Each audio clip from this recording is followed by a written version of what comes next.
স্থাপন করছি। আমরা চাই দুর্বৃত্তকারী আমরা চাই। আপনি মনে রাখবেন, এই দেশের যে প্রধানমন্ত্রী রয়েছে গণপ্রজাতন্ত্রী বাংলাদেশ সরকারের তারিক রহমান বলেছে সবার বাংলাদেশ। আমরা চাই সব ধর্মের মানুষের সমাধানিকার জন্য পায়, প্রত্যেকটা মানুষ যেন তার ধর্ম সুন্দরভাবে ব্যবহার করতে পারে। আমার মন্দির আমি করবো, আমার টাকা দিয়ে আমি করবো, তোমাদের সমস্যা দিয়ে।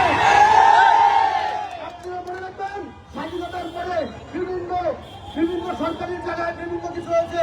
আপনারা দেখবেন আমাদের হিন্দুদের জায়গার উপরে আমরা চাই অস্তিত্ব সম্পত্তি আইন, আমরা চাই সংখ্যালঘু সুরক্ষা আইন, আমরা চাই আমাদের দাবি একটাই, যে আমাদের রামের প্রধানের যে চোখাপেটা করেছে তার আমরা বিচার চাই এবং পলাশবাড়িতে আমরা মাননীয় সরকারের কাছে চাই পলাশবাড়িতে আমাদের রাম মন্দির হবে। এটাই সাইন্স, এটাই মনে রাখতে হবে, এটা সনাতন সম্প্রদায়ের চাওয়া, এটাই হতে হবে। সবাইকে নমস্কার। ধর্ম ব্যবসার রাষ্ট্র সমাজ, ধর্মীয় রাষ্ট্র নয়, ধর্ম নিরপেক্ষ রাষ্ট্র চাই। সবাইকে ধন্যবাদ।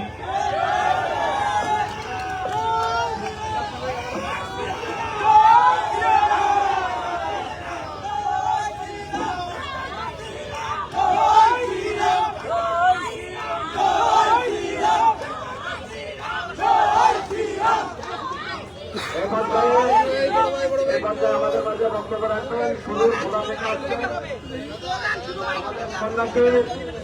অনিল সাধু মহোদয়ের মধ্যে আমাদের মাঝে বক্তব্য রাখবেন।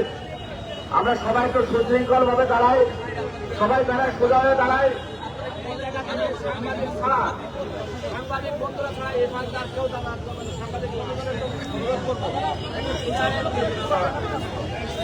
অনিল সাধু মহোদয়ের মধ্যে 2 মিনিটের বেশি কেউ বক্তব্য রাখবেন। আজকে আপনার এবং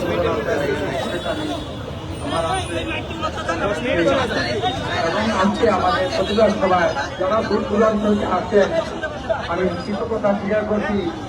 আমরা এখানে সভাপতি আমাদের যে সমাজে ভাইরা আছেন, আপনারা আগে আপনাদের কথাগুলি তুলে রাখছেন, আপনাদের কাছে আমি আমাদের একটাই দাবি, আমার জন্ম বাংলাদেশে, আমি ছোট থেকে লালিত পালিত হয়ে গেছি বাংলার রক্তের মাটির সাথে আমার আমি 10,000 করে ধর্মবিধিতে আছে। আমি তো কোনো ধর্মকে অবমাননা করি না, আমি তো সব ধর্মকে শ্রদ্ধা জ্ঞাপন করি। এখন আমাদের ধর্মের ভিতরে যে রাম আমাদের সে পিতৃ দায়িত্ব রক্ষা করার জন্য সে ধর্ম পালন করেছেন, আমরা তাদের অনুসরণকারী।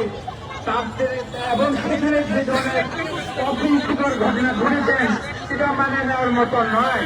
আমি বিশ্বের বিবেকের কাছে প্রশ্ন রাখছি, কেন এই ধরনের করা হলো, এবং যারা দোষী সাব্যস্ত, যারা আমাদের ভিতরে একটা দুর্ঘটনা এবং ভাতৃত্ব নষ্ট করে দিতে চাচ্ছেন, তাদের ফাঁসির দাবি জানাচ্ছি।